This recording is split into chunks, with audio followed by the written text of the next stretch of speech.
Bueno, agradezco mucho esta invitación en este magno lugar para hablar del tema que me gustaría cambiarle de enunciado. Quizás en vez de la reforma educativa, sería bueno hablar desde ahora en adelante la transformación de la educación hacia una descolonización de la pedagogía y explicar el tema. Yo como maestro me gusta tener mi pizarrón, así que lo acercamos más. Sigamos adelante. Ahí, aquí. Como maestro de la primaria. El tema que quiero exponer es el siguiente. Se lo enuncio primero muy claro. Creo que todo el debate de la llamada reforma educativa es puramente formal. Y quiero explicar qué significa formal. Formal no porque la forma se oponga a la materia, como digo, la forma del micrófono, sino formal por la forma de hacer algo, por el procedimiento, lo procedimental. Se habla entonces de que si va a haber o no va a haber evaluación, para de esta manera poder dejar fuera a maestros críticos, o es decir, una finalidad política, pero formalista. Y no se habla del contenido nunca. O es decir, no se han debatido qué es lo que habría que críticamente esencial enseñar en el país. Y esto es gravísimo, porque diría yo que ha sido dirigido por no maestros ni pedagogos, sino por políticos formalistas que querían lograr fines políticos y no pedagógicos. Y por eso que la enseñanza es un desastre en el país. Los niños no están siendo educados, los jóvenes tampoco. Y además no se necesita tanto tiempo para poder en 6 años cambiar la interpretación del mundo de toda una generación. Quiere decir que un gobierno que quiere transformar el país debe transformar la interpretación del mundo de la juventud, que serán los adultos del futuro. Y 6 años son esenciales. En 6 años se puede cambiar la interpretación. Pero el asunto es ¿de qué se trata? Con una reforma puramente educativa, didáctica diría yo, para enseñar de esta manera o de la otra, no se va al contenido. Y voy a insistir mucho en el tema porque no se discute. Y no se ha discutido hasta el presente prácticamente nada. Y me parece que hay que centrarse en eso. La pedagogía moderna, entre comillas, y la voy a criticar, que la instaura, por ejemplo, Jean-Jacques Rousseau, en un libro que se llama El Emilio, propone una enseñanza a individuos. Y esto sigue siendo la finalidad de muchos grandes pedagogos hasta el presente.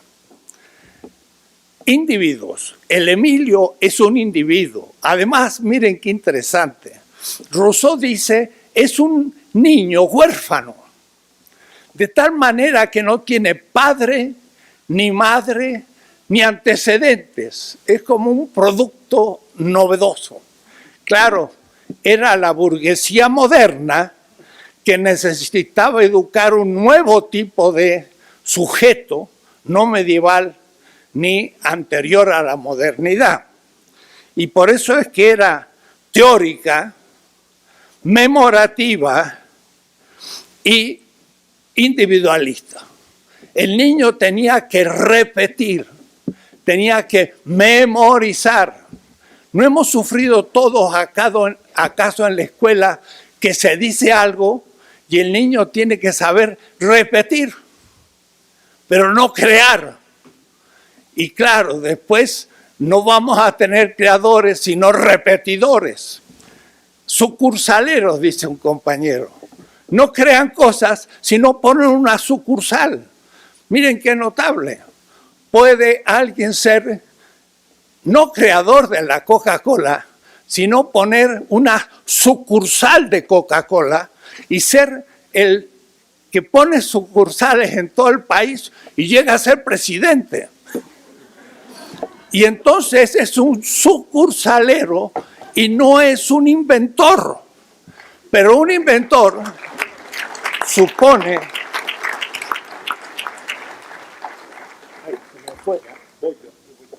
Pero un inventor hay que formarlo. Y para formar un inventor hay que darle capacidad de que... Si gusta para escribir, se puede mejor mover con este. ¿Cómo? ¿Verdad? En vez de la diadema es mejor este. Bueno, vamos a hablar con él. Una cosa es enseñar a repetir lo que otros han hecho y otra cosa es inventar lo que se ve.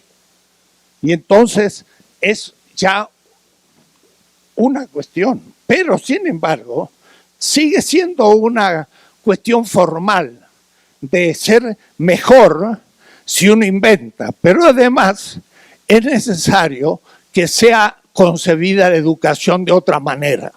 El gran Jacques Rousseau del siglo XX es un latinoamericano que se ha impuesto en todo el mundo.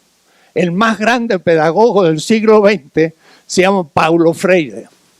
Y Paulo Freire no parte un Emilio huérfano al que le vio a poner en la cabeza lo que la burguesía moderna necesita, sino que tiene padre y tiene madre y es miembro de un pueblo y tiene una historia y tiene tradiciones, de tal manera que un niño indígena llega a la escuela y una señorita moderna, a los Rousseau, le dice: no me hable su lengua, que es una lengua salvaje, hable el castellano.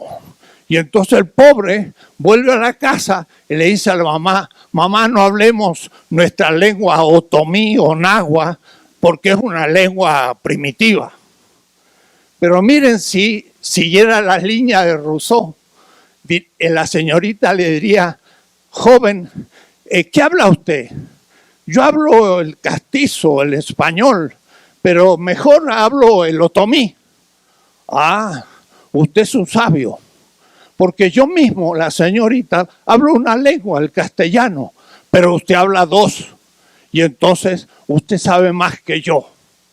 Ese niño volvería a la casa y le diría a la mamá: mamá, la señorita me dijo que tú eres sabia porque me enseñaste una lengua y que yo sé más que ella, porque hablo dos lenguas y ella solo habla uno. Y además me dijo que vamos a estudiar la historia de los otomí para que sepa quién soy, porque no soy un huérfano, sino el hijo de un pueblo milenario, porque estoy en esta tierra. Bueno, los primeros que en este Valle de México cultivaron la tierra, agricultores, hace ya 7,000 años. Y México es una de las grandes columnas de la historia universal.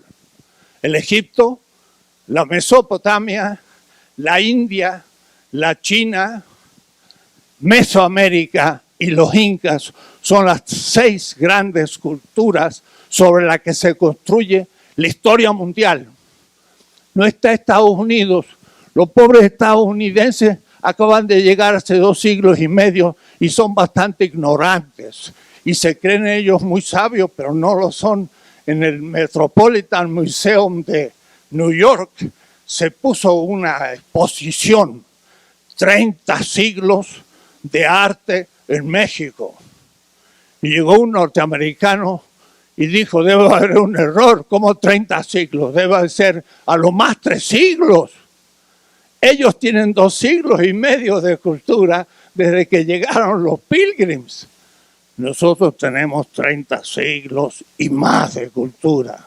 Entonces, ese otomí tendría que volver a su casa pensando que es parte de una gran cultura mundial. ¿Se dan cuenta ustedes lo que es el contenido? No estoy diciendo que se le enseñe la historia de manera muy moderna con medios electrónicos. Estoy hablando de lo que se enseña. Y eso hay que empezar a discutir. La reforma del contenido de la enseñanza. Les voy a dar un ejemplo, porque este ejemplo es masivo. Yo he dado conferencias, debo decirlo, prácticamente en todo el mundo. Lo he dado en Pekín y en Shanghái. Lo he dado en Madurai o en Delhi. Lo he dado en Bangkok. Lo he dado en la isla de Mindanao y en Manila. Lo he dado en El Cairo, en Marruecos, en Sudáfrica. Lo he dado en todas las grandes ciudades universitarias. Berlín, Londres, París, Madrid, hace poco en Roma. De Estados Unidos conozco también. He sido profesor en Harvard, he sido profesor en Yale, he sido profesor en muchos lugares. De América Latina en todos los países. Y además en muchas islas del Caribe. Y siempre he hecho esta pregunta, que se la hago a ustedes ahora. ¿Quién estudió la historia con otra periodización de aquello de la antigüedad, la Edad Media y la Edad Moderna? ¿Quién estudió la historia universal con otro esquema? ¿Y sabe qué me pasó? En China y entre los árabes y en el África, Sudáfrica, nadie levantó la mano. Todos estudian ese esquema de la historia en el mundo. ¿Y hace cuánto tiempo que existe esta periodización de la historia? 2 siglos. Lo inventaron los románticos alemanes. Novalis dice, nosotros inventamos la antigüedad. No había ese esquema. La antigüedad, inventada por Europa, empieza en la China como la cultura más antigua, la India, los persas, los medas, los griegos y los romanos, la antigüedad. Y después llega la Edad Media. La Edad Media, los caballeros medievales, todo. Y luego la modernidad. Todos hemos estudiado eso y no solo, lo enseñamos en nuestros métodos, en la primaria, en la secundaria, en la universidad, en los doctorados y en los postdoctorados. Y si yo le dijera que fuera una pura invención que no existe, que es puramente eurocéntrica, la Edad Media es el tiempo en que Europa fue sitiada por el mundo árabe y por último otomano, y desde el siglo VII que se expandieron los musulmanes hasta 1492 que salieron por el Atlántico, quedaron aislados de la historia. La Edad Media vale solo para el mundo latino-germánico. Y no hay Edad Media en ninguna parte del mundo fuera de Europa. Y el feudalismo es un sistema exclusivamente de Europa, no existe en ninguna parte. Y nosotros creemos que es universal y se lo enseñamos a nuestros niños. ¿Dónde está la antigüedad en América Latina? No existe. ¿Estuvimos nosotros en la Edad Media? Tampoco. Estamos fuera de la historia. Y esa historia, donde estamos fuera, la enseñamos. En 1892 se festejó el 4º centenario del descubrimiento de América y se puso una estatua de Colón en la Avenida de Reforma. ¿Sabían ustedes? Fue así. Descubrió América Colón. Yo diría, señor, no me insulte. Yo soy americano y los que estaban aquí antes de Colón no eran humanos, no habían descubierto América, hubo falta de que vinieran los europeos para que existiéramos o los norteamericanos. ¿Cómo descubrimiento de América? Me está insultando.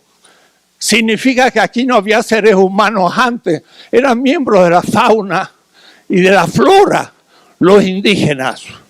¿Y de dónde vinieron los indígenas? Bueno, pues vaya a saber, de la luna, porque en la historia que estudiamos, cuando aparece Colón, descubre América y ahí estudiamos a los indígenas.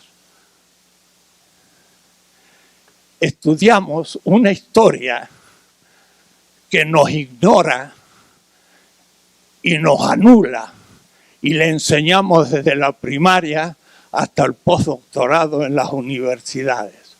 Reforma educativa significaría hacer una visión de la historia muy distinta.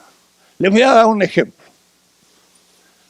¿De dónde vienen las culturas americanas? Las nuestras. ¿Me permite mi agua? Bueno, cualquiera, me la abre porque si no... No nos preguntamos demasiado. Tendríamos que saberlo porque fueron pueblos de una altísima cultura. ¿Qué decir los aztecas y los mayas? Los mayólogos ahora están descubriendo cosas tremendas en nuestro pueblo. Es nuestro pueblo y el niño tendría que sentirse honrado de ser de este gran pueblo. Miren, debo decirle, estamos hablando de la 4ª transformación, pero hay 6 etapas, no hay 4, porque no empezó todo en 1810, creo. ¿De dónde sale Nezahualcóyotl? Un gran sabio, un gran místico, un gran esteta. ¿En la 4ª? No, estaba antes de la invasión de América. Cuidado, le cambié el nombre. Colón no es el que descubrió América, fue el que comenzó la invasión de una cultura extraña a nuestro México y América Latina. ¿Ven? Eso sería una reforma educativa. La invasión de América empezó el 12 de octubre de 1492. ¿Fiesta? ¿Fiesta de qué? De la raza. ¿De cuál raza? ¿Del indio? Sí, sí, lo mataron. ¿De los españoles? Ah, sí que nosotros festejamos a los españoles. ¿Somos mexicanos o somos españoles? Eso es reforma educativa. Hay que empezar a cambiar la cabeza. ¿Se dan cuenta? De esto no se dice ni una palabra. No se tiene conciencia de la colonialidad mental. Por eso que reforma educativa es descolonización mental, epistemológica le llamamos ahora. Episteme en griego significa ciencia, es descolonizar la ciencia, cuidado. Hasta las grandes universidades nuestras, no he hecho una encuesta, pero miren, el 90% de mis colegas en la universidad, las mejores, la UNAM o la UAM, son eurocéntricos. Creen que los griegos fue el origen de la filosofía. Y los mismos griegos dicen, nuestra filosofía viene de Egipto.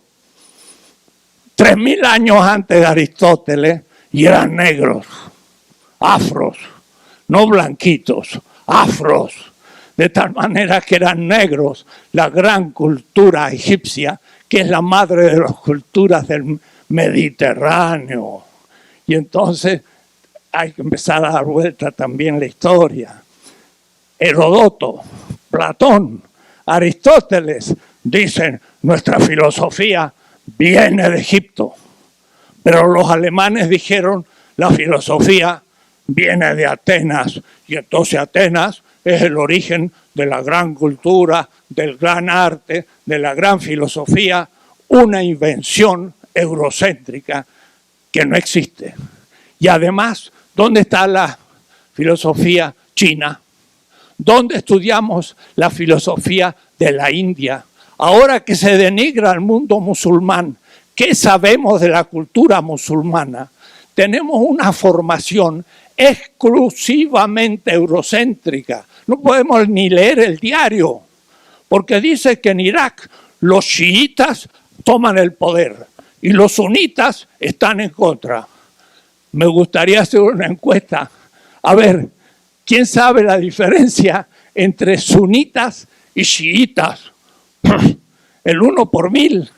Quiere decir que somos ignorantes. No conocemos ni las culturas del sur. Pero Europa sabemos que Rómulo y Rémulo fundaron el Imperio Romano. ¿Y quién fundó el Imperio Azteca? Cuando le pregunto a los alumnos quién es Tlacaelel, no saben.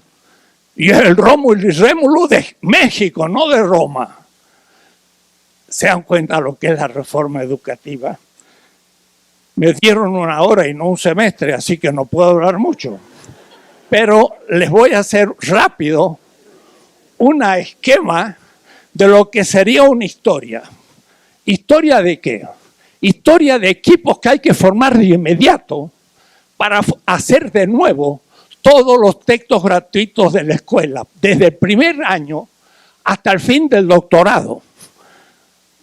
Hay que hacer nuevos textos para que los alumnos sepan de qué se trata. Les voy a hacer un esquema para que ustedes entiendan. Al norte del Gobi, cuando digo el Gobi, ustedes dirán, ¿qué es eso? Pues un desierto que está al norte de la China. Entonces voy a ahora usar mi pizarrón aquí de colegio primario, como es bueno. El Gobi. Del Gobi, pero en el Paleolítico, hubo un grupo de pueblos que eran muy fuertes y a su vez expandieron a los otros. Todos nuestros pueblos originarios vienen del Asia.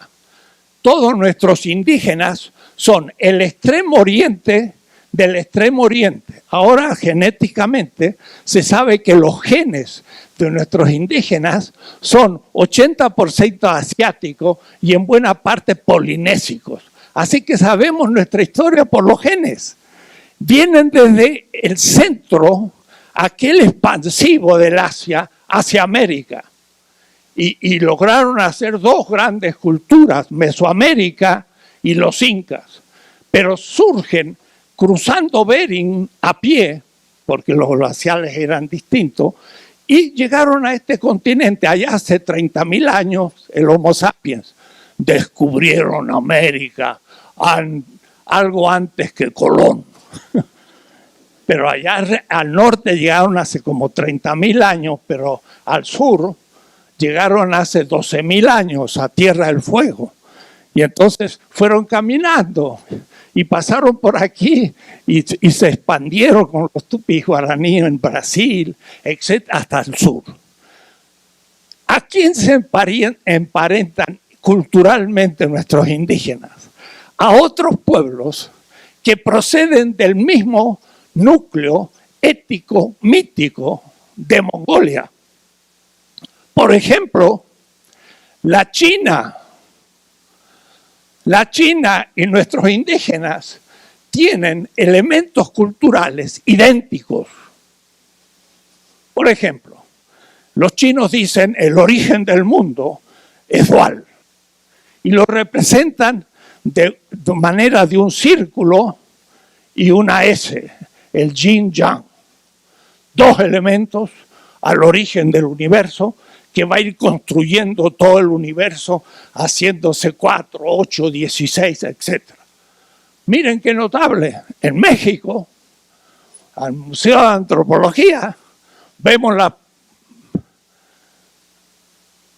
representaciones de Omé Teotl. Omé Teotl. Vamos a escribir Omé Teotl. ¿Qué significa Omé Teotl? Preguntarle eso a un mexicano es casi un insulto. ¿Cómo no van a saber? El gran dios de los aztecas. Pero la mayoría ni sabría. Hay que hacer una transformación educativa. Omé es 2. Teotl es el cuate, el Dios.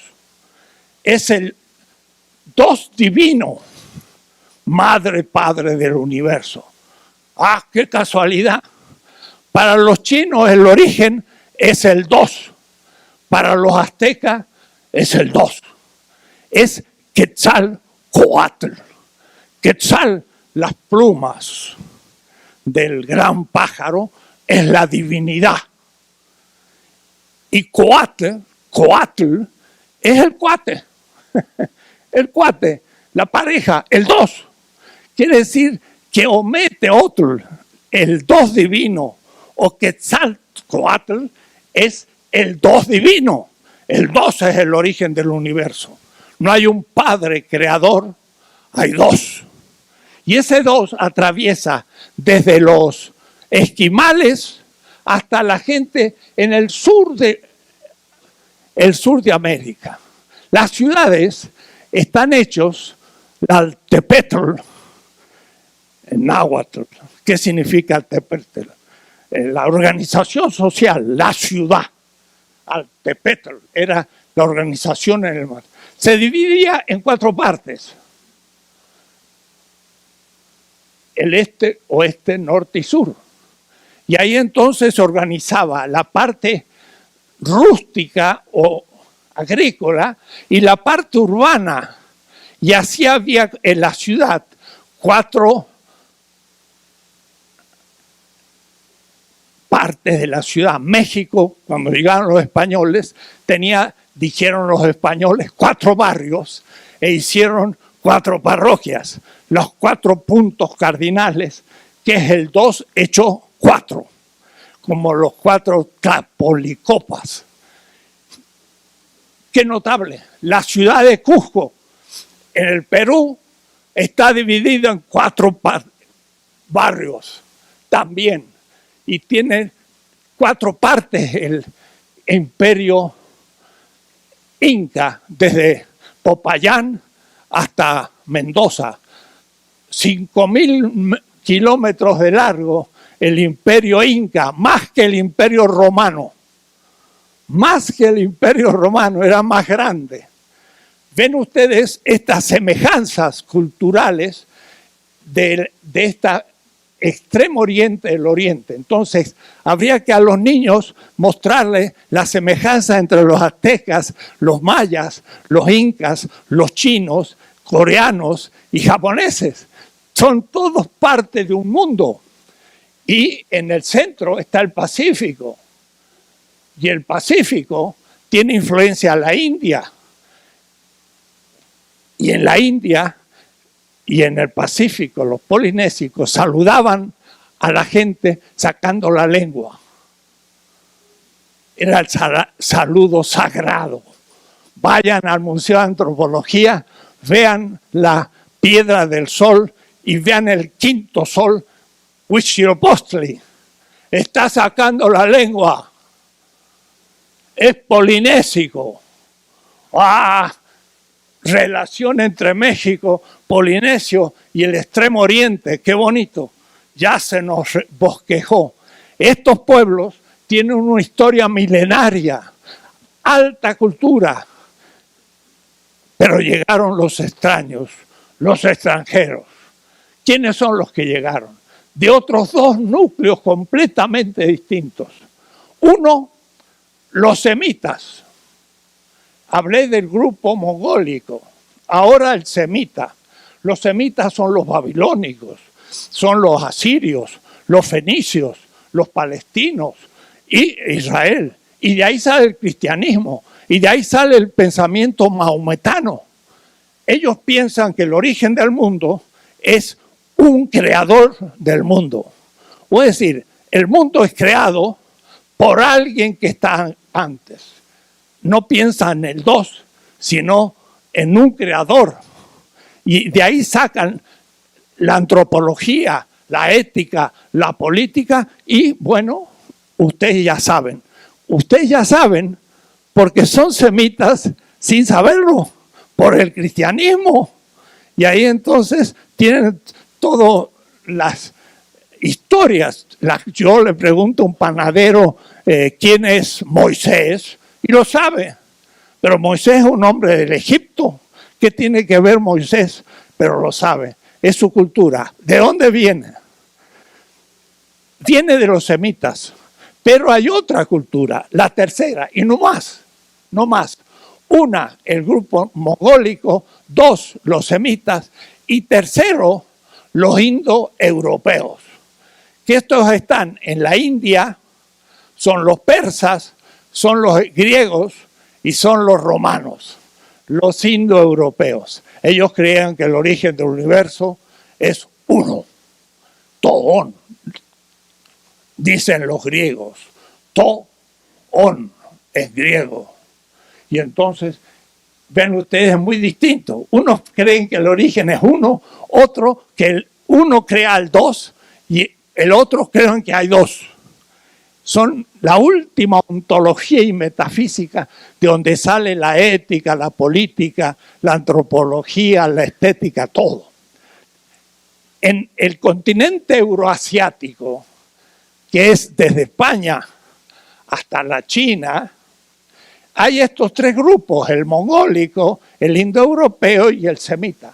El semita y el indoeuropeo se mezclan y son los españoles. Los españoles son semitas en religión, pero también incorporan a la cultura romana.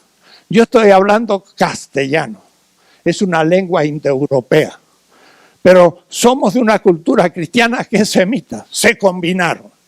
Y esta gente, sitiado por los árabes, que estaban los árabes en el 1492, estaban en Marruecos, Túnez, estaban en Egipto, estaban en la Mesopotamia. Bagdad era el centro del mundo, porque Bagdad se comunicaba con Constantinopla, con el Cairo y con la India y con la China. Bagdad era el centro del mundo. Y los bárbaros del siglo XXI lo han destruido. Eso ha pasado ante nuestros ojos hoy. Están destruyendo Siria, Babilonia. La ciudad de Bagdad está a 50 kilómetros de la antigua Babilonia, un lugar de antiquísima cultura que han destruido los norteamericanos y europeos hoy. Y han destruido Afganistán y han destruido Libia. Y después, claro, los pobres destruidos van como inmigrantes a Europa y los sacan a patadas. Pero ellos le han destruido sus tierras. Pero nuestra gente ni sabe leer el diario porque no tiene cultura y no puede ni enojarse porque está en una superficialidad espantosa. Llegó el español entonces a América trayendo la otra historia. Y después hubo esclavos entre nosotros que los sacaron del África. Y entonces América Latina se transforma, y México más que nadie, como dice Vasconcelos, la raza cósmica. Entre nosotros están los asiáticos, porque son nuestros pueblos originarios. Está todo el continente euroasiático por los españoles, semitas y indoeuropeos, y todavía después con los bantúes esclavos llegan a nosotros los afros, que le llaman negros, y sus combinaciones. América Latina es lo más complejo de la historia universal. Digo, ¿qué tal esa historia? ¿La sabemos? ¿Saben los alumnos de los colegios esta historia? De tal manera que si ahora leen el diario y dice de Siria está llegando 1 millón a Alemania, ¿saben lo que es Siria y por qué están llegando? ¿O simplemente creen que son como jugadores de fútbol que pasan a otro equipo y no saben nada? Porque no tienen ninguna educación, porque ni saben lo que es ser mexicano o latinoamericano, porque no han estudiado una materia que se llama historia. Esa es reforma educativa. Cambiar los textos, enseñar otras cosas, ¿por qué la gente se va a Estados Unidos? Porque admira Estados Unidos y desprecia lo propio. Si tuviese otra consideración de lo nuestro, diría, como me pasó una vez en Budapest, un congreso de profesores, y había una profesora que venía de Londres, de Inglaterra. ¿Y usted dónde viene? Yo, de México. Ah, del mundo nuevo, del nuevo mundo. Entonces yo le digo a la profesora de Londres, una cosa, en el 3er siglo después de Cristo, ¿qué ciudad importante había en Inglaterra? Ninguna, ni de 10.000 habitantes, ni de 5, ni de 1.000. Estaban los ingleses con sus dólmenes y menires. Estaban en el 3er siglo muy mal. Le digo, mire, en México había una ciudad de 100.000 habitantes en el siglo III. Entonces yo le digo a la señora, yo no vengo del mundo nuevo. Yo vengo de un mundo más antiguo que Europa, aunque soy pobre. Ah, es otra cosa. Es otra cosa. ¿Se da cuenta? Y la señora me miró raro diciendo, ¿quién es este que me hizo? Pues claro, hay que tener dignidad de lo propio. Pero para eso hay que saber lo que es sí mismo. Entienda usted ahora, o vislumbren, lo que significa hacer una historia nuestra, hacer literatura nuestra. Tenemos grandes autores, mexicanos y latinoamericanos. Hay que también tomarlos, García Márquez, no solamente nuestros grandes Octavio Paz u otros, o Carlos Fuentes. Hay que tomar otros grandes escritores. Y al mismo tiempo las matemáticas. ¿Por qué no dar a los niños alta información de una matemática muy distinta como la de los mayas?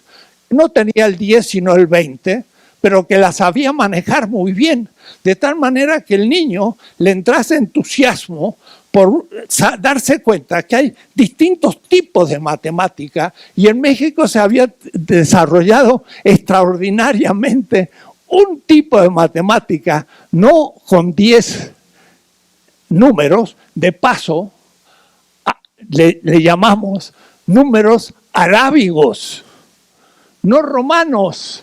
¿Y por qué arábigo? Porque los árabes lo inventaron a partir de la India. En el siglo IX, los europeos eran un país subdesarrollado, era un país inculto y dependiente del mundo árabe. Pero en el Casa de la Sabiduría, en el centro de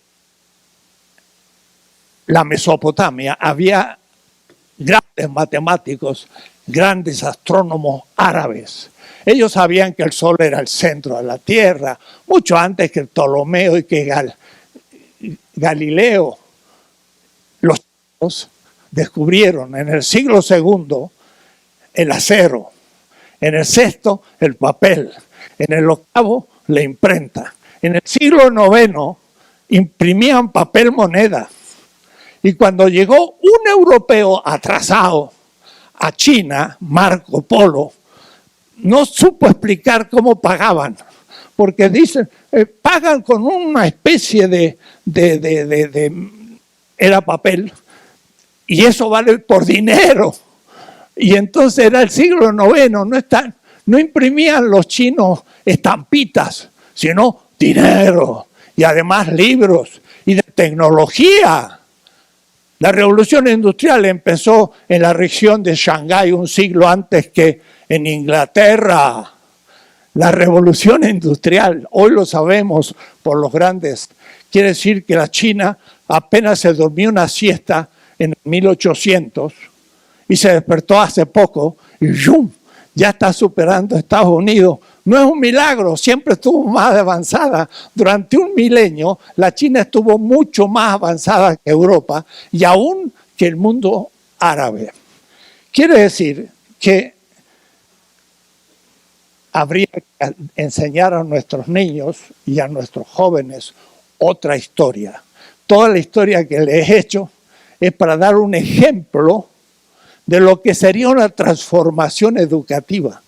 Y los niños podían, desde sus 6, 7 años, usar las computadoras, sí, para hacer sus investigaciones con el maestro y descubrir cosas y proponer y leer. Y entonces, en muy poco tiempo, cambiaríamos en un sexenio, podemos cambiar la mentalidad de la totalidad de nuestros jóvenes. Eso se puede hacer, pero miren, no se ha hecho. Y no solo no se ha hecho en México. Yo he hablado lo mismo en Bolivia. Evo Morales, lo conozco y soy amigo del vicepresidente. Y les digo, ¿y cuándo van a ustedes empezar la transformación educativa? Enseña la misma historia eurocéntrica en Bolivia, donde hay una verdadera revolución, donde los indígenas están en el poder y sin embargo ni siquiera estudian su historia. Tienen además derechos, un derecho, todo un sistema jurídico, pero no lo adoptó Bolivia. El mismo Hugo Chávez en Venezuela no hizo la reforma educativa. Podemos hacerla nosotros en el próximo futuro. Es decir, deberíamos dejar de ser coloniales, porque en 1810 declaramos la emancipación de España, muy bien, política a medias porque ustedes se dan cuenta, aún en el Tratado de Libre Comercio, que ahora tiene otro nombre, para poder comerciar con otro país que no sea Estados Unidos, tenemos que pedirle permiso. No vamos a poder comerciar con China si no nos da permiso Estados Unidos. Mire qué país más libre y autónomo y el pueblo tiene soberanía y hay que pedirle a papá norteamericano para hacer comercio con la China. Y esto en el nuevo, en el anterior estaba menos fuerte, así que este nuevo tratado está todavía más coercitivo y más colonial que el anterior. Por ahora se aplaude porque no se ha estudiado. Entonces, tendríamos que empezar a pensar en una reforma anticolonial, dejar de ser colonia y crear el eslogan, descolonizar la educación como meta. Eso es una transformación educativa. No ser más coloniales, empezar a pensar con nuestra propia cabeza y no con la cabeza extranjera. Educar para ser libres y no para repetir simplemente lo que otros hacen. Habría que descolonizar la currícula de todas las materias del colegio primario desde el primer grado, desde el primer año. El niño tendría que entrar a formar grupos, a lo Paulo Freire, a plantearse un tema. A ver, vamos a hacer un análisis y vamos a estudiar las hormigas. Entonces los niños por primera vez se darían cuenta que hay una hormiguita y entonces la iría a ver y con una lupa ver la grande a la hormiga, a ver cuántas patas tiene y cómo funciona y entonces de pronto el niño puede hacerse especialista en hormigas o una hoja de árbol, observarlo. Historia, les voy a estar hablando de la historia primero. Pregúntale a tu papá y a la mamá su vida. Al abuelo, que está más viejo, su vida. Y entonces se van a dar cuenta que hay un pasado.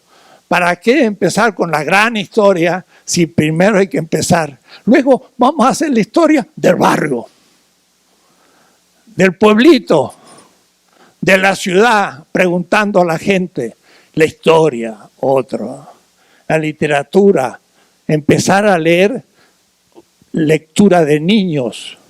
Y saben, algo muy importante, filosofía para niños desde el primer año. Con 7 años empiezan los cursos de filosofía. Y es extraordinario. Les voy a contar una experiencia. Se dio unas conferencias en la universidad donde estoy hace 40 y tantos años, y en otra he sido rector. Se habló de filosofía para niños, y hablaban, y había la gente como 100 personas bostezando y mirando para otro lado. Estaba aburridísimo el tema. Pero yo vi que había 4 o 5 niños. Entonces, cuando me tocó a mí, le dije, mira, hay 4 niños, vengan para acá. Y los senté delante mío, a los 5 niños, pero a espaldas del público para que no se emocionaran. Y empecé un diálogo con los niños, 8 o 9 años. Y yo les digo, miren, había un grupo de ratones en una casa y tenía un huequito y estaban allí. Y vivían todos los ratones muy felices hasta que vino un gato. Y entonces, como vino el gato, pues el gato se lo podía comer a los ratones. Y entonces los ratones inteligentes dijeron, vamos a poner un cascabel al gato. Pero ¿y quién se lo pone? Y les conté un cuento. Y luego le empecé a preguntar. 7 años. Mira, los ratones se juntaron y discutieron para ver qué hacer con el gato. Porque fue interesante que discutieran ellos y no que uno dijera lo que pensaba. Dice, porque si son muchos, tienen más ideas. Qué interesante. Ya están. Yo de ahí puedo sacar el concepto de democracia. A los 7 años, pero sin decirles nada. Después digo, y era grave lo que tenían que decidir. Claro, dice, porque si no el gato los mata. ¿Y es importante la vida? Sí, pues, si nos morimos, ya pues no hay más que hacer. Sin darse cuenta los niños, habían tocado el principio primero absoluto de la política, que es la afirmación de la vida del pueblo, de los ciudadanos. Ese es el primer principio de la política, dar de comer al hambriento. Primero los pobres. Quizás ustedes lo tomen como eslogan, yo no lo tomo como eslogan, porque eso lo dijo Hammurabi, el rey de Babilonia, hace 3.600 años. En la primer código jurídico que conoce la historia, Hammurabi dice, he hecho justicia con la viuda, con el huérfano y con el pobre. Esos son los 3 principios fundamentales de la política. No con mi mujer, con la mujer del que quedó sin esposo, la viuda. No con mi hijo, sino con el niño que quedó sin padre, el huérfano, y el pobre primero. Eso lo dice Hammurabi, no lo dice un candidato mexicano en el siglo XXI, primero los pobres. Eso lo dijo Hammurabi hace 3.700 años. Y eso es el principio crítico por excelencia, porque ya me tomé mi tiempo y voy a estar redondeando. Estoy de acuerdo en crear universidades y de que los estudiantes deben ir a universidades, pero para que sean como las de siempre, mejor que no haya universidades. No saben lo que es una universidad crítica. ¿Y qué es lo crítico? Eso lo dice muy bien un profesor alemán, pero pudo haber sido un mexicano, creador de la escuela de Marburg, que se llama Hermann Cohen. Dice, el método consiste en situarse en el lugar de los pobres, no en Polanco, en Iztapalapa. Situarse en el lugar de los pobres y desde ahí hacer el diagnóstico de la patología del Estado. Si yo muestro México, como hace el camión que muestra México a los turistas, y lo paso por Polanco, y voy a Santa Fe, y hoy dicen, qué bonito México. Habría que hacer una vueltita en México, pasarlo por Ecatepec, por Iztapalapa y por todos los lugares donde no hay ni un árbol y parece uno estar en un planeta marciano con la pobreza y la gente y todo. Hay que situarse en el lugar de los pobres y desde ahí ver la patología, los errores, las injusticias del sistema. Eso es ser crítico.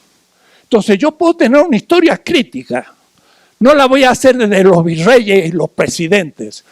Lo voy a hacer desde los movimientos populares, desde la gente, desde el feminismo, desde las razas no blancas, desde abajo. Voy a hacer historia crítica, la historia del pueblo, no la historia de nuevo de los grandes. La literatura, como decía Azuela, los de abajo. Y entonces también la matemática para ver cómo la voy a usar para ayudar a la gente.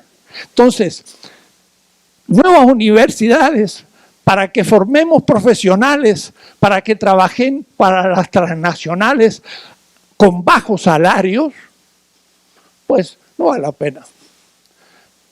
Pero universidades críticas, donde el que entre no piense hacer la universidad para sacar un título y ganar más dinero cuando sea profesional, sino que va a estudiar para ayudar al pueblo, a los pobres, un abogado que va a defender a los pobres, un arquitecto que va a hacer la casa de los barrios pobres, etcétera. Sí, atención, sí las universidades, pero sobre todo que sean críticas. Lo que pasa es que la gente no sabe qué es lo crítico, y menos los profesores, porque creen en la ciencia universal, y la ciencia es situada.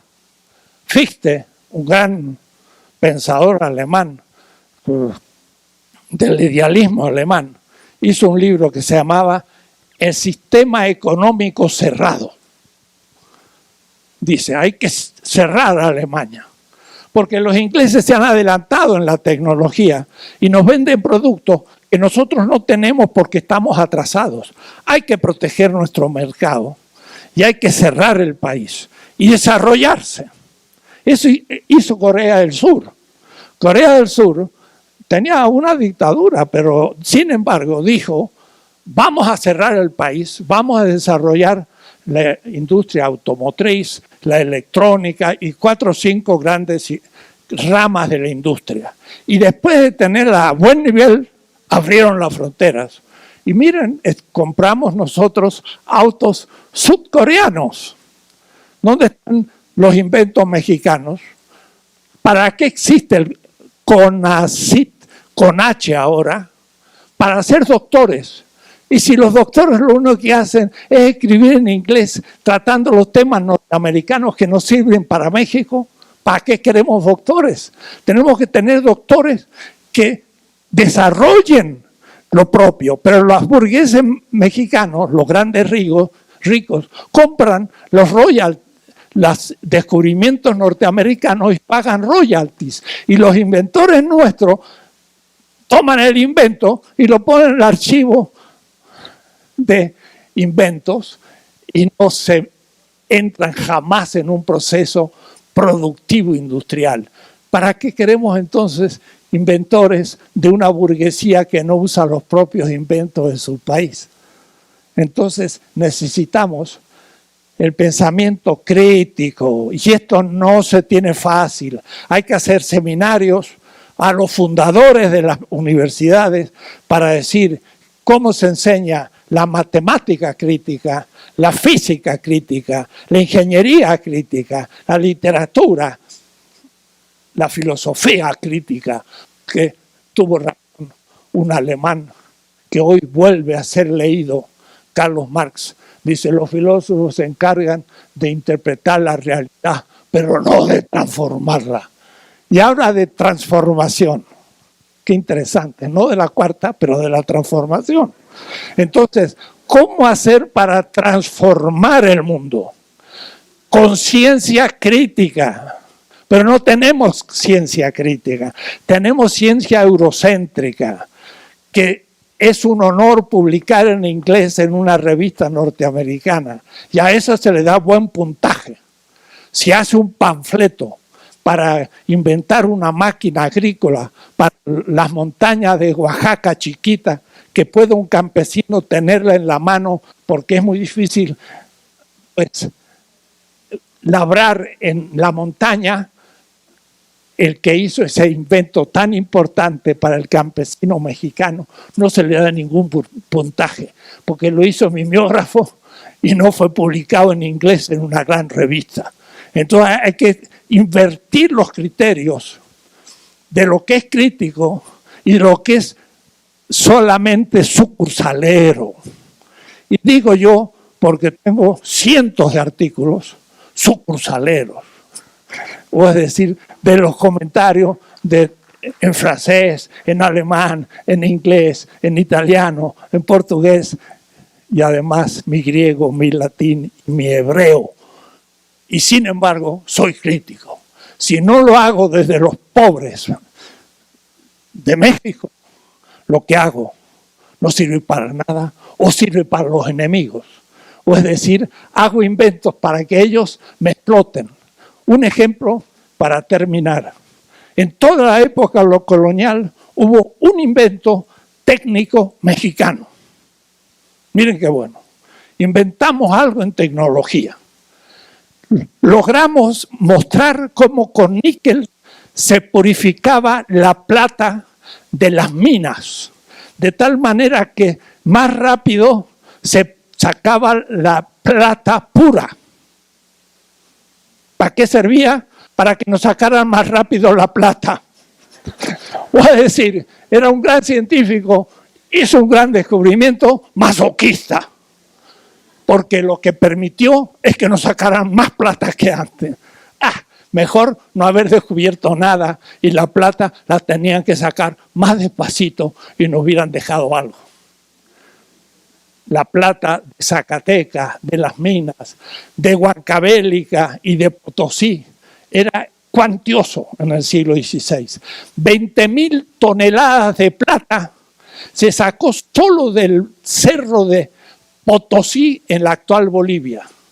Durante un siglo, como dice Evo Morales, si nos pagaran el 1% de ese préstamo que le hicimos a Europa, el peso del planeta Tierra en plata no era suficiente para pagarnos lo que nos debían. Pero ellos, en el colonialismo, no pedían prestado.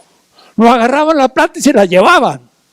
Y ahora cuando nos prestan a interés y hay que pagarlo. Pero al comienzo nos lo robaban y lo justificaron teológica y filosóficamente en una buena filosofía y en una buena teología colonial, no descolonizada.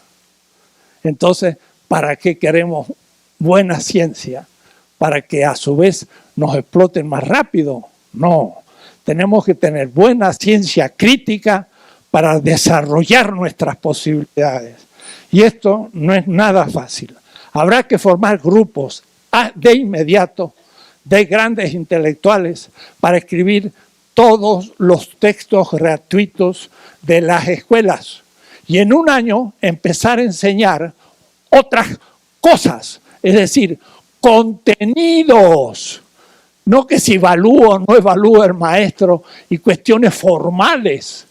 El maestro, cuando se encuentre con un buen texto, va a poder enseñar algo interesante y lo va a hacer fácilmente, pero si no tiene un buen texto, lo tiene que inventar y entonces, por más evaluación que hagamos, no sirve para nada.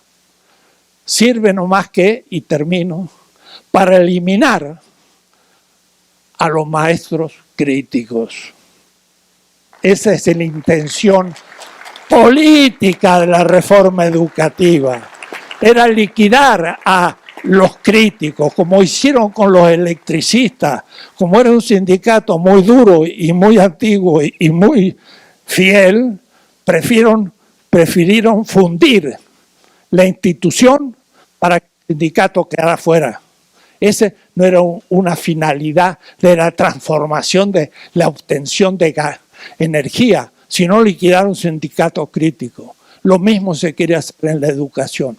Por eso que esa reforma puramente política hay que darle borrón y cuenta nueva. Pero cuenta nueva hay que hacerlo. Y no vaya a ser que sea borrón y cuenta la misma.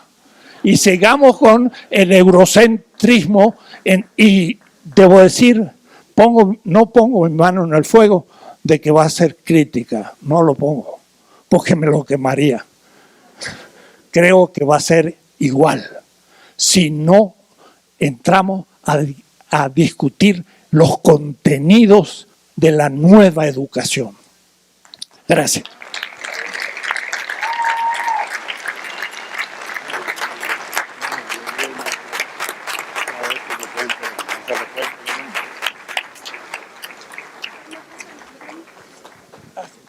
Le pedimos al diputado Sandoval que le entregue un reconocimiento al maestro, al doctor Dussel. Muchas gracias por su extraordinaria ponencia, conferencia magistral.